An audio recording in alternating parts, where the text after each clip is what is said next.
हे यहोवा, मुझे निश्चय है तू दीन जन का और दरिद्रों का न्याय चुकाएगा। बृहस्पतिवार 4 जुलाई 2024।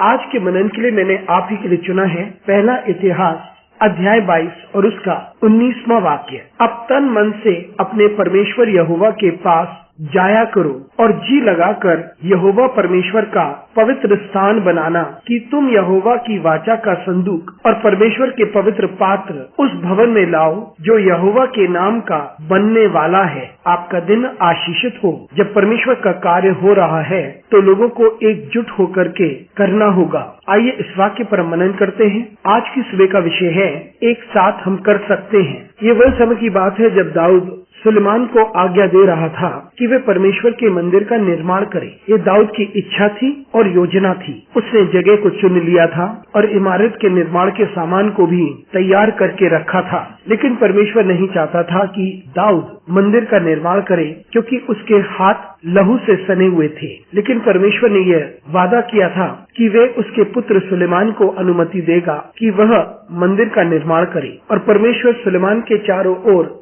शांति कायम करेगा ताकि सुलेमान मंदिर का निर्माण कर सके। और फिर दाऊद सुलेमान को आज्ञा देता है कि वह इस मंदिर का निर्माण करे। और फिर दाऊद इजराइल के सभी अगुओं से कहता है कि वे उसके पुत्र सुलेमान की सहायता करें। और फिर वे सुलेमान को प्रोत्साहित करके कहता है कि परमेश्वर तुम्हारे साथ है। और फिर लोगों से कहता है कि वे अपने हृदय को परमेश्वर की ओर लगाएं और फिर उठकर मंदिर का निर्माण करें। मित्रों, एक पवित्र जगह एक व्यक्ति नहीं कर सकता। जबकि सुलेमान एक राजा था और उसमें प्रभुता थी, फिर भी दाऊद को पता था कि सभी को सहयोग करने की आवश्यकता है। उसके बिना इसका निर्माण असंभव होता। इसलिए दाऊद ने इजराइल के सभी अगुवाओं को ये आज्ञा दी कि वे सुलेमान की सहायता करें जब वे इस सुंदर मंदिर का निर्माण करता है। ये कितना अद्भुत है जब परमेश्वर के लोग इस बात को समझ लेते हैं कि हम में से एक नहीं परंतु हम सभी। ऐसा नहीं है कि एक ही व्यक्ति कार्य को करे और उसी को सारा श्रेय मिले।